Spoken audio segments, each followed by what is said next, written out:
Oliver. With a quick motion, Oliver loaded the barrel of his gun with a magic rune, and after a pull of the trigger, a bolt of force obliterated the debris in front of the bounty hunter. Normally, Oliver would have avoided destroying the environment, especially in such a beautiful forest, but he didn't have the luxury for that now. Running around would take too long, and climbing over the 3 to 5 meter rock and 2 to 3-year-old oak trees would consume way too much time, and besides, the thing chasing him wouldn't leave them standing anyway. In fact, the monster after him had shredded through just about everything in its wake in its relentless pursuit of Oliver. Oliver hadn't gotten a good look at the beast following him. All he could see when it first attacked was a blur of giant teeth, a fin, and what looked like a jumbled mess of gears and bolts. After narrowly missing Oliver thanks to his upgrade, the creature had dove into the ground and somehow grown 10 times its size. The tremors in the ground and the ability to swim on land pointed towards the beast being some sort of brulette, but the creature was as big as a whale and was able to fire jets of scalding hot water that emerged like geysers towards Oliver. Then there was the sound. The constant shriek of gears and machinery working was deafening and served as a constant reminder of how close the creature was behind him. Normally, Oliver would love to study the abnormal creature, but as said creature seemed dead set on ripping him apart, studying wasn't an option. Now, instead, Oliver had to focus on evading the creature. Thanks to his upgrade, Oliver was able to remain ahead of the ginormous monstrosity, and with his increased mobility, he had tried to lead the creature through rough terrain, obstacles, and dangerous fauna, but none of it had helped. The creature that Oliver was now suspecting might be part bulldozer had demolished everything in its path, and in the rare instance when something in front of it was too big to simply ram through, giant jaws had emerged from the ground and swallowed the obstacle whole. At this point, Oliver knew that no amount of evasive maneuvering would be enough to get this monster off his back. And even though his upgrade kept him ahead of the living battering ram's jaws, he knew that it wouldn't last forever. The upgrade he had received for killing the Stormcrest user was longer than usual, as the job had been very lucrative, but it wouldn't last forever. Thankfully though, Oliver always had a plan. And as he ran past a pair of gigantic spruce trees standing at the edge of a cliff, he saw it. The perfect place for his plan to work. With a quick jump over the edge and the river that stretched below him, Oliver landed on ground that was finally below the land swimmer and aimed his revolver upwards. The trap was simple. The creature might be huge, but its main advantage was the fact that it remained underground, where Oliver couldn't fight it. So if he could force the creature out of the ground for a longer period of time, Oliver could easily take it out with a well-aimed shot. Thanks to his upgrade, Oliver had access to a way stronger and larger library of spells than his usual glyphs allowed for. Along with specialized bullets straight from his handler and gravitas, he had full faith that he could handle the creature as it drew closer. Standing ready, Oliver could still feel the shake from the tremors as the creature moved towards the cliff. With each shake, his hands grew sweatier as he watched as giant trees in the way got uprooted and massive boulders shattered. Oliver realized that the shaking he felt wasn't the creature on the cliffs above him, but rather his own knees.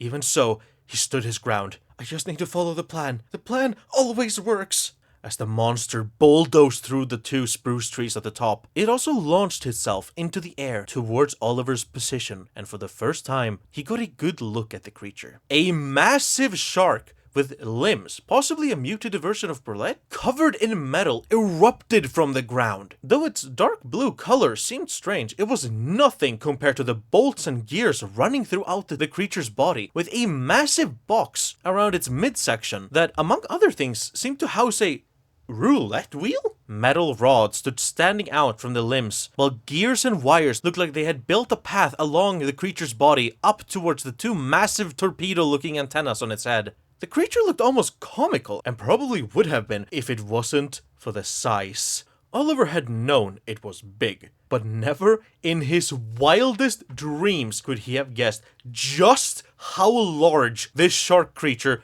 actually was. The creature stretched longer than an Olympic swimming pool, with jaws big enough to hunt whales, and now it was plummeting straight towards him. Oliver felt his heart start beating faster, and his whole body begin to shake.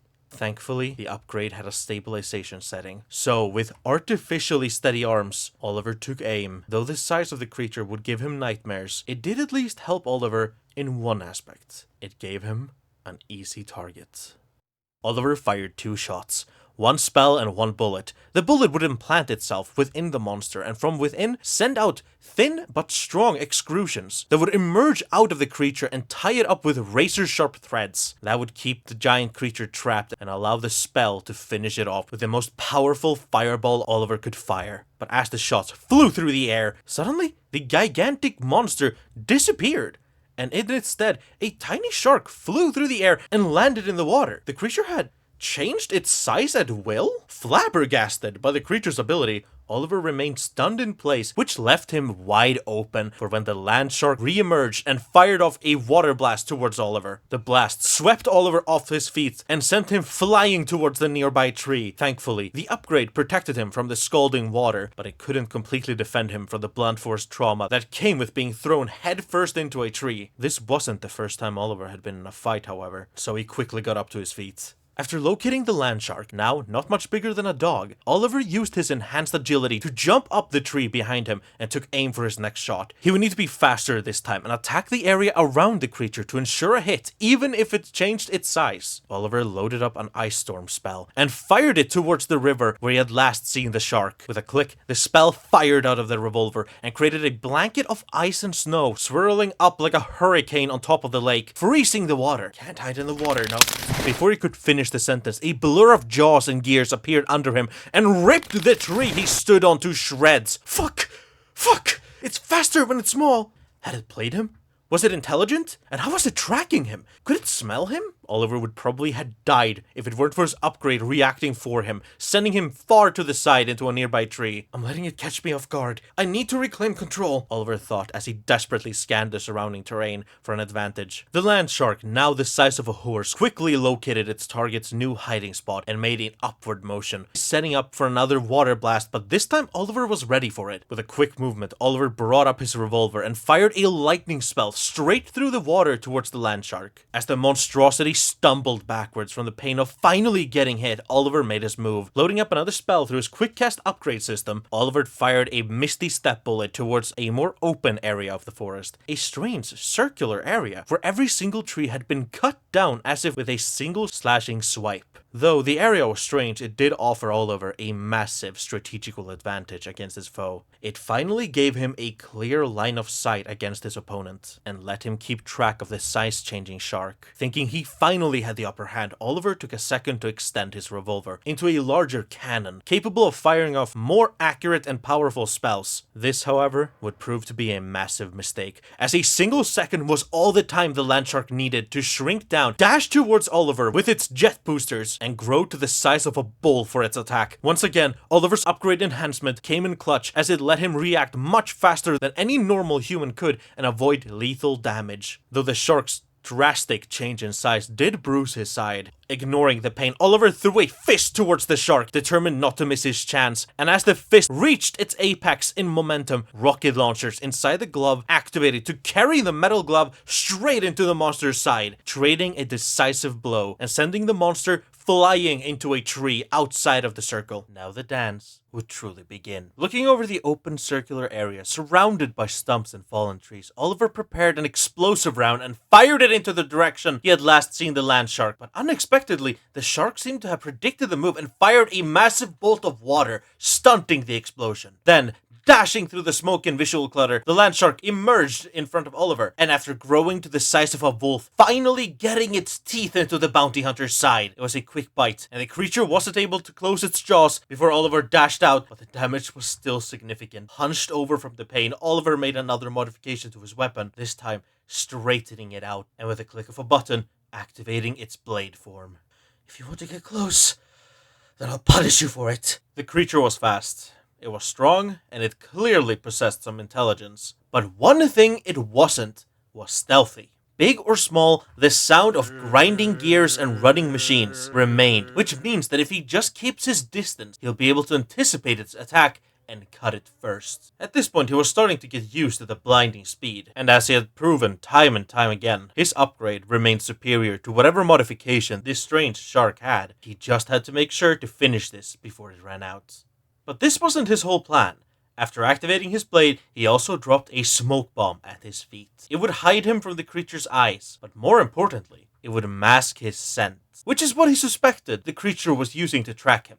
Now, he just had to wait. The loud scream of gears and moving parts would have given him a pretty good idea of where his target was, but thanks to his upgrade, he was also able to see through the smoke. And so when the shark made its attack, now as the size of a house rat, Oliver was ready. As the creature grew for an attack, somehow guessing correctly what his general direction was, Oliver took a swing and gouged open a wound on the shark's head. With a shriek, the land shark retreated back to the outskirts of the smoke cloud, where after taking a second to recover, it started pacing around its prey. Oliver's plan had worked. It couldn't locate him now, and it was slower. It could probably see his shape in the smoke if it got close enough, but it was clear that Oliver had the overwhelming advantage while inside the cloud. Now, he just needed to finish the job. Maybe I can even bring the creature in as a bounty for an additional upgrade. The professor would probably appreciate the strange creature. But before that, he still needed to end this. And he knew exactly how to do it. With the press of a button on his chest, Oliver sent out an illusion of himself right in front of him and had it walk towards the middle. If it just sees my general shape in the smoke, it'll attack. And if I can get it to jump my illusion, then I'll have a golden opportunity to end it all. It didn't take long for the monster to start moving inwards again, though this time it remained the same shape. Damage might have hindered its ability to change size, Oliver thought to himself as he watched the shark circle his illusion. Now,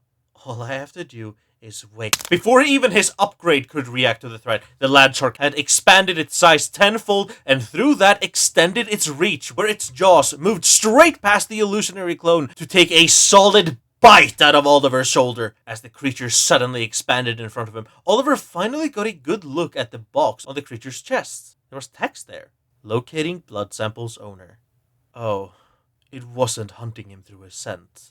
This had been a mistake. Moving on reinforced legs, with reflexes that could never in a million years be his own, Oliver dashed back from the creature. He couldn't look at his wound. The sight of his mangled upper body made him nauseous, and he knew that if he were to look at the void where a massive piece of his shoulder used to be, he would mentally break. He wasn't used to looking at his own unbandaged skin, but he found himself even less excited to look at his wound. Thankfully, though, the upgrade quickly covered the area with metal pieces and micro machines before the magic got unleashed. Fuck! Okay! This is fine! This is fine! What the fuck is your problem with me? What did I do? Oliver was fluctuating between panic and anger as his fight or flight instincts started to kick in. Such a mortal feeling! With a massive torrent of water, the shark creature completely removed the smoke cloud and turned towards Oliver. Okay. I have to put absolutely everything into this. With a quick movement of his wrist, Oliver changed his weapon into its tablet form, and with a movement of his finger, he brought up his secret weapon. A gift from his handler. A special spell only accessible while in upgrade mode that should get him out of any situation. He wasn't the only one injured. The monster had caught him with a surprise attack, but it was clearly a lot slower and it wasn't changing as much. It was damaged. And if it's damaged, then he could kill it. With the shark now charging towards him, Oliver lifted the tablet and fired off his spell rejected. Upgrade has run out. No. As the upgrade ran out, so did Oliver's safety net, with the machines disconnecting from each other and returning Oliver to his normal, weak self, who now had no way of defending against the monster he was up against. The shark, substantially slower, but still coming in like a tank, jumped on top of Oliver and opened its jaws. There's only one option. As a final act of desperation, Oliver ripped open his shirt and revealed a glowing, unband-aided skin. And then, all hell broke loose. As Oliver revealed his bare skin, everything around him changed. Some trees were set on fire, while others grew to twice their size. The earth transformed into water, and then back into mud. Stones turned into plants, turned into spaghetti, and then back into stone, in a seemingly endless loop. While Oliver himself exploded with a blast of pure concussive force, which caused him personally great damage, but also did manage to send the land shark flying, who himself seemed to have been blinded by giant magic flying ducks holding hammers flew around it and took turns repeatedly hitting it in the head. Oliver had hoped for a miracle. Instead, he received ducks. Great struggle, Oliver managed to close his ripped clothing and drag himself up to his feet. With his skin no longer exposed, the blinding effect on the monster ended. After a moment of confusion, the creature started charging again, determined to finish the job this time. No, please, please help me! Oliver cried as he reached for his tablet and clicked the first button he could reach. Call Professor. As his shark started picking up steam, the call got answered. Please, help me, teacher, help! Oliver shouted towards the tablet while his land shark came rapidly approaching, opening its jaws for a final decisive bite. Okay, the voice from the tablet said, and suddenly a crest flared above the tablet, and from it, power surged. As the crest of gravity ignited above the tablet, and a surge of increased gravity forced everything except for Oliver into place.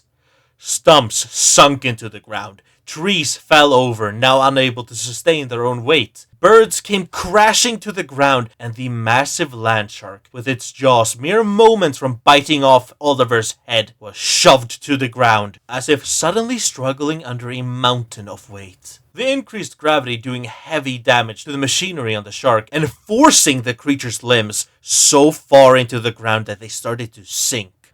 Okay. Now pick up the tablet and let me get a look. Struggling to move his limbs, Oliver makes an attempt at lifting the tablet, but it doesn't get anywhere. Okay, fine. You can get an extension, but know that I'm taking the upgrade time out of your next assignment. As the voice talked, the machinery on Oliver's outfit moved into place and expanded into the upgrade once again. Finally able to breathe properly again, Oliver pushed himself up to his now artificially supported legs and looked over the battlefield. It was as if everything in 50 miles around him had a giant weight dropped on top of it. Oliver knew his teacher was powerful. He had watched his mentor rise up the ranks and fight for his right to rule. He had seen his handler fight off the most powerful beasts and crest users this world had to offer. But still, seeing his power and control demonstrated in front of him was something he could never grow used to. Oliver, why are you making such a mess? I gave you a simple mission to retrieve a sample and dispose of a target, but somehow you managed to get yourself dragged into a game of giant cat and a mouse.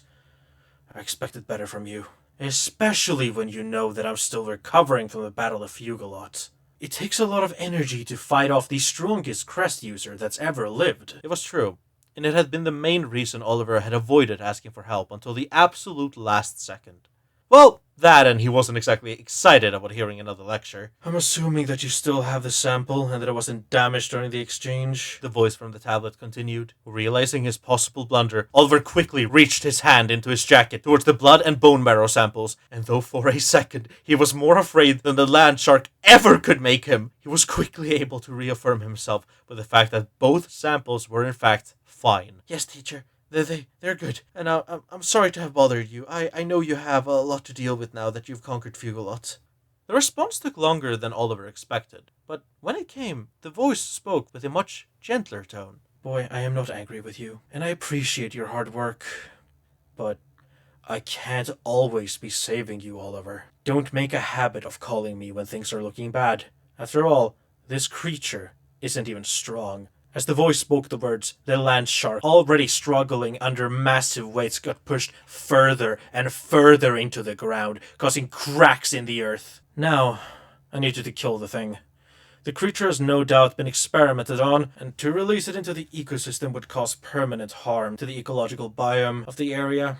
You can exterminate the remains. I don't really care, just as long as you don't leave it alive. Hearing the order, Oliver turned his gaze towards the now exposed land shark. As much as he had disliked the thing for attacking him, and longed to fulfill an order from his caretaker, looking at the creature, so weak, powerless, and pathetic, Oliver kind of felt bad for it. As he lifted his newly transformed revolver towards the modified brulette, Oliver thought to himself, would it really be so bad if I kept it alive? Maybe I can keep it, make it into a proper pet. It'd probably take some time and some specialized training, but it's quite cute when it's not trying to attack. Oliver, take the shot, the commanding voice said from the little screen on the revolver, snapping Oliver out of all his stupid ideas. Of course, Oliver replied as he pulled back the safety, staring the creature, now in its terrified yet calculating eyes, as he reached for the trigger. Shark. Jeffy didn't like to think. It hurt. The painful sensation of gears pulling the soft bits inside his head would have been almost tolerable if it weren't for the roaring sound. Constant vibration that thundered throughout his entire body, and the electrical shocks meant to make him more? But more than any of the physical symptoms, the worst thing about thinking was that when he did, he could feel his mind expand beyond anything that felt natural, and with the greater clarity came the memories. The memories were the worst part. The sensation of sharp things ripping into his head, the feeling of metal being injected into him, all the failed experiments, all the injections, all the metal going in and out, in and out. The first sensation of gaining intelligence and then losing it. And the hunger. Jeffy could still remember the first night that the hunger did not leave him. What had now become an ever-present craving in Jeffy's body had started out as an inferno of rage and need. The feeling of being not only empty, but that no matter how much he ate, he could never be full. It had been painful, but now Jeffy had to remember. Laying on the ground with the weight of a mountain on top of him, Jeffy knew that he needed his smarts. He needed to think, and he needed to think back and find a memory that could help him out of this situation. Because if there was one thing Jeffy disliked more than the sensation of gears moving and the terrifying memories of his handlers cutting him open and then stitching him back together, then it was the idea of being dead. The concept of no longer being.